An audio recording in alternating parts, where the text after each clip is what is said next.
ಯೇಸು ಕ್ರಿಸ್ತರಲ್ಲಿ ನನ್ನೊಲವಿನ ಸಹೋದರ ಸಹೋದರಿಯರೇ ಹಾಗೂ ಮುದ್ದಾದ ಮಕ್ಕಳೇ, ಇಂದು ಜನವರಿ 31 ಶುಕ್ರವಾರ.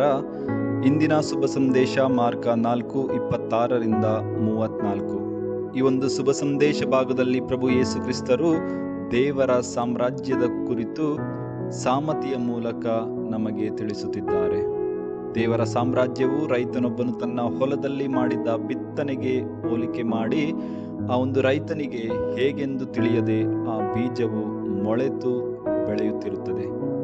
ಪ್ರಿಯರೇ, ಪ್ರಭು ಯೇಸು ಕ್ರಿಸ್ತರು ಇಹಲೋಕಕ್ಕೆ ಬಂದಾಗ ಈ ಒಂದು ದೇವರ ಸಾಮ್ರಾಜ್ಯವನ್ನು ಸ್ಥಾಪಿಸಲು ಪ್ರಾರಂಭಿಸಿದಾಗ ಪ್ರಭು ಯೇಸು ಕ್ರಿಸ್ತರು ಹಾಗೂ ಕೆಲವು ಶಿಷ್ಯರು ಮಾತ್ರ ಪ್ರಭು ಯೇಸು ಕ್ರಿಸ್ತರೊಂದಿಗಿದ್ದರು. ಆದರೆ ಇಂದು ನಾವು ನೋಡುತ್ತೇವೆ, ಈ ಒಂದು ದೇವರ ಸಾಮ್ರಾಜ್ಯದ ಬೀಜವು ಮೊಳೆತು ಒಂದು ದೊಡ್ಡ ಮರವಾಗಿ ವಿಶ್ವದ ಎಲ್ಲೆಡೆ ಹರಡಿ ಇಡೀ ಲೋಕಕ್ಕೆ ನೆರಳನ್ನು ನೀಡುತ್ತಿದೆ.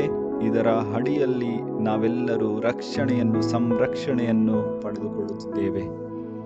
ಪ್ರಿಯರೇ, ಇಂದಿನ ಶುಭ ಸಂದೇಶದ ಕೊನೆಯ ವಾಕ್ಯಗಳಲ್ಲಿ ಸಂತ ಮಾರ್ಕರು ಹೇಳುತ್ತಾರೆ, ಪ್ರಭು ಯೇಸು ಕ್ರಿಸ್ತರು ಜನರಿಗೆ ಕೇವಲ ಸಾಮತಿಯ ಮೂಲಕವೇ ಬೋಧನೆಯನ್ನು ನೀಡುತ್ತಿದ್ದರು. ಆದರೆ ತನ್ನ ಆಪ್ತ ಶಿಷ್ಯರಿಗೆ ತಾವು ಮಾತ್ರ ಇದ್ದಾಗ ಎಲ್ಲವನ್ನು ವಿವರಿಸಿ ಅವರಿಗೆ ಹೇಳುತ್ತಿದ್ದರು. ಪ್ರಿಯರೇ, ಪ್ರಭು ಯೇಸು ಕ್ರಿಸ್ತರ ನುಡಿಗಳನ್ನು, ವಾಕ್ಯಗಳನ್ನು, ಶುಭ ಸಂದೇಶವನ್ನು, ಬೈಬಲ್ ಶ್ರೀ ಗ್ರಂಥವನ್ನು ನಾವು ಅರ್ಥ ಮಾಡಿಕೊಳ್ಳಬೇಕಾದರೆ ಪ್ರಭು ಯೇಸು ಕ್ರಿಸ್ತರ ಆಪ್ತ ಶಿಷ್ಯರಾಗಬೇಕು.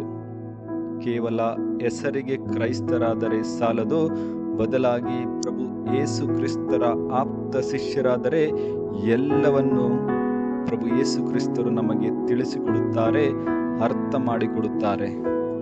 ಆದ್ದರಿಂದ ಇಂದು ವಿಶೇಷವಾಗಿ ನಾವು ಪ್ರಾರ್ಥಿಸೋಣ. ನಾವು ಸಹ ಪ್ರಭು ಯೇಸು ಕ್ರಿಸ್ತರ ಆಪ್ತ ಶಿಷ್ಯರಾಗಲು ಬೇಕಾದಂತಹ ವರದಾನಗಳಿಗಾಗಿ ಪ್ರಾರ್ಥಿಸೋಣ. ಹೃದಯದಿಂದ ನಾವು ಹಂಬಲಿಸಿ ಪ್ರಾರ್ಥಿಸೋಣ. ದೇವರು ನಮ್ಮೆಲ್ಲರನ್ನು ಆಶೀರ್ವದಿಸಲಿ. ಆಮೇನ್. ಹಲ್ಲೆಲೂಯಾ.